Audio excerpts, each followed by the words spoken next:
Australia. A land known for its beaches, wildlife, and peaceful cities. But behind the postcard beauty lies another story, a hidden world built on drugs, money, intimidation, and murder. This is the story of one of Australia's most powerful and dangerous crime syndicates. A network that grew from the streets into a global empire. A syndicate that changed Australian organised crime forever. Our story begins in the late 1970s and early 80s. The world was changing, and so was crime. Hard drugs were entering Australia in ways the police had never seen before. Small street gangs began forming alliances. And from these alliances, a new criminal force was born. It had no official name. But police would later refer to it as the Aussie Cartel. A loose but powerful coalition of beakies, drug traffickers, money launderers, and underworld families. All united by one goal: control. By the 1990s, the syndicate had mastered the art of secrecy. They used fishing boats, shipping containers, and corrupt insiders at ports to smuggle drugs worth millions. Cocaine, heroin, methamphetamine. They were everywhere and nowhere at the same time. The syndicate didn't rely on brute force alone. They used business intelligence, coded communication, offshore bank accounts, and encrypted phones long before the technology became mainstream. Every step was calculated. Every member had a role. Money flowed. Power expanded.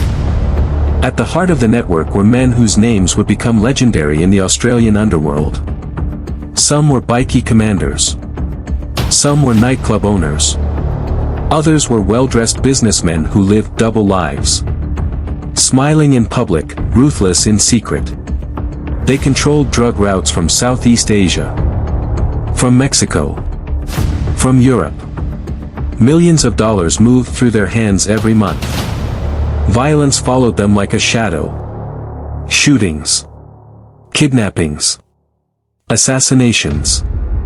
Rival gangs eliminated, not by chance, but by design. The syndicate became so powerful that even international cartels wanted a piece of their routes. As the money grew, so did the ambition.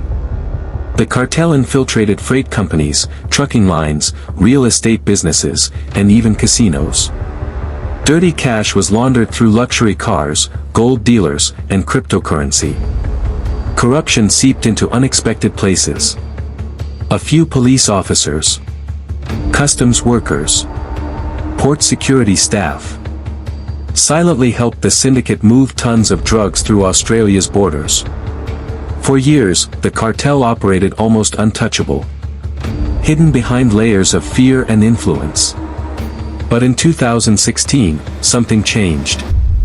Federal police and international agencies launched one of the largest investigations in Australian history.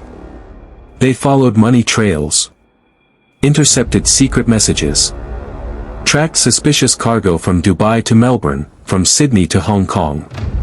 The syndicate didn't know it yet. But the walls were closing in.